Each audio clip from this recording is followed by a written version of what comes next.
အားလုံးပဲမင်္ဂလာပါကျွန်တော်ကတော့ခေစင်းပဲဖြစ်ပါတယ်ဒီကနေ့မှာတော့ကျွန်တော်ကထိုင်းပုံမြင်လေးတစ်ပုဒ်ကိုတင်ဆက်ပေးမှာပဲဖြစ်ပါတယ်ကန်ရီယာကမျက်နှာမပေးတော့တဲ့အခါနတ်ဖက်တဲ့ဆုံသွဲလေးရဲ့ချစ်ပုံမြင်လေးကလည်းသွေးတွေမဲ့ရည်နဲ့ဖုံးလန်းသွားခဲ့ရပါတယ်လမ်းကြရုံနဲ့တက်ကားတို့ရဲ့အချစ်ဇလံကဘလို့အဆုံးသတ်သွားမလဲကောင်းငင်ဘုံကတော့အားကြရတဲ့ချစ်ချင်းတွေကရောဘလို့ဖြစ်သွားမလဲတက်ကရဲ့အချစ်တွေကတကယ်ရောစစ်မှန်ရဲ့လားဆိုတာပုံမြင်မှာစောင့်မျှော်နားဆင်ပေးပါအောင်နော်ဟိုးရှေရှေတုန်းကဆန္ဒနန်းတိုင်းပြည်နဲ့ဘရုံမာတိုင်းပြည်တို့ဟာအိမ်နီးချင်းတိုင်းပြည်တွေဖြစ်ကြပြီးတော့တိုင်းပြည်အချင်းချင်းချစ်ချစ်ခင်ခင်ရှိကြပါတဲ့။ဘာကြောင့်လဲဆိုတော့ဆန္ဒနန်းတိုင်းပြည်ရဲ့မိဖုရားတီဗီဆန္ဒနဲ့ဘရုံမာတိုင်းပြည်ရဲ့မိဖုရားဘရုံမာဒေဝီတို့ဟာအရန်ကိုရှင်းနေကြတဲ့တငယ်ချင်းကောင်းတွေဖြစ်လို့ပေါ့ကွယ်။သူတို့နှစ်ယောက်ဟာတယောက်တိုင်းပြည်ကိုတယောက်မကြာခဏအလဲသွားလေးရှိကြတဲ့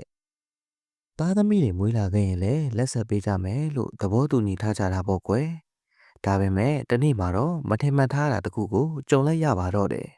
။ကိုဝင်လက်ထားရတဲ့မိဖုရားတီတီဆန္ဒဟာသူမလိုပဲကိုဝင်ဆောင်နေရပြီဖြစ်တဲ့တငယ်ချင်းဖြစ်သူမိဖုရားဘရုံမာဒေဝီစီအလဲလာတဲ့မိဖုရားနှစ်ပါးလည်းနန်းတော်ဥယျာဉ်ထဲမှာစကားလေးတပြောပြောနဲ့လမ်းလျှောက်နေကြတာပေါ့ကွယ်။အဲ့အချိန်မှာတီတီဆန္ဒလည်းလိမ္မော်သီးပင်တစ်ပင်ကိုမြင်သွားပြီးချင်းချင်းတက်သွားလေတဲ့ကွယ်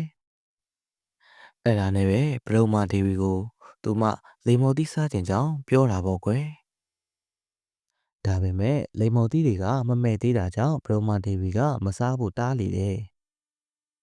တီဗီဆန္ဒလည်းလိမ္မော်သီးမစားရတာကြောင့်ဒေါသထွက်သွားပြီးချက်ချင်းလှည့်ပြန်သွားတော့တာပေါ့ကွယ်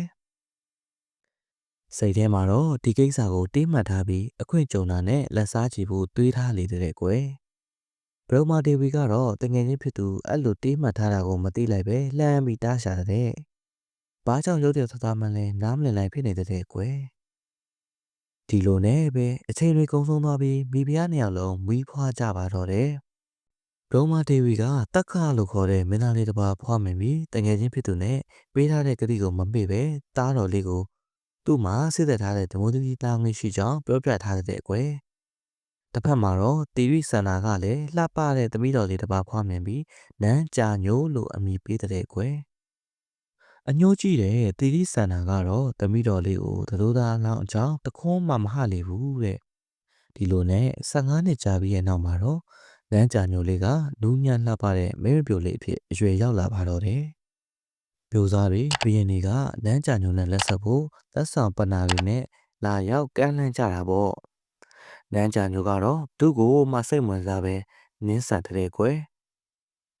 ဒါပေမဲ့တနေ့မှာတော့နေဆက်ဒေတာရဲ့ဘရင်တစ်ပါးဖြစ်တဲ့ခွန်သားကရွှေငွေရတနာတွေလဲစည်းတရားလောက်နဲ့တဲလာပြီးနန်းကြာညိုကိုလက်ဆက်ခွင်တောင်းတာပေါ့ကွယ်ဘရင်ကြီးနဲ့မိဖုရားကတော့ရတနာတွေအများကြီးရလို့သဘောကျနေပေမဲ့ကက်ဆက်လုံးနဲ့ခွန်သားရဲ့လူမဆန်တဲ့သတင်းတွေကိုကြားထားရတဲ့နန်းကြာညိုကတော့စိတ်ညစ်နေရှာတာပေါ့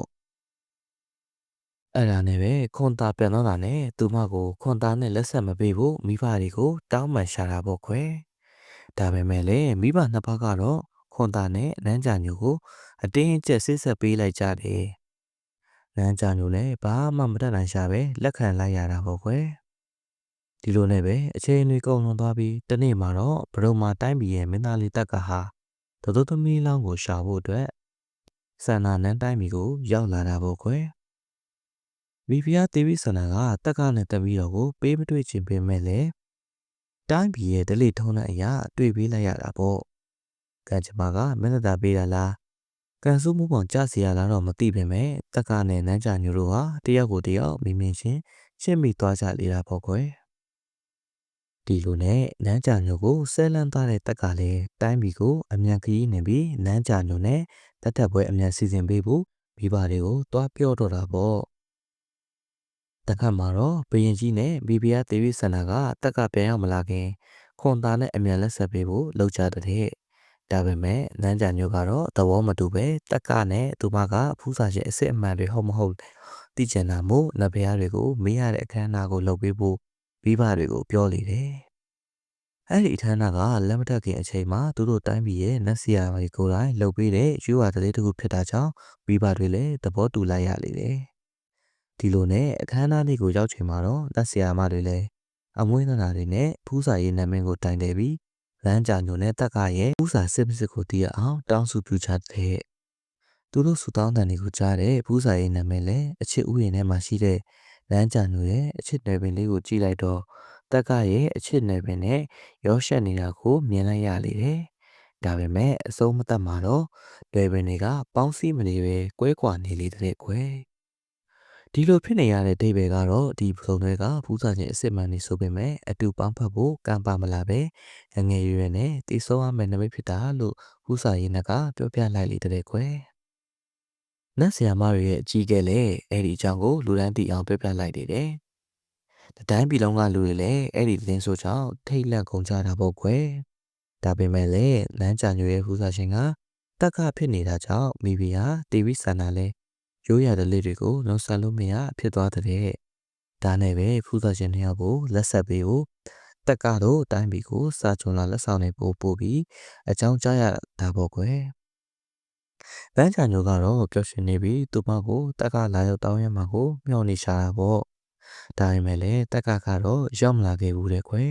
။ဘာကြောင့်လဲဆိုတော့မိဖုရားတီဗီဆန္ဒကစာချုံလာကိုတကယ်မဟုတ်ဘူးပဲ။လက်ဆီယာမတွေအမျက်ဆူးရှာမှာဆိုလို့သာ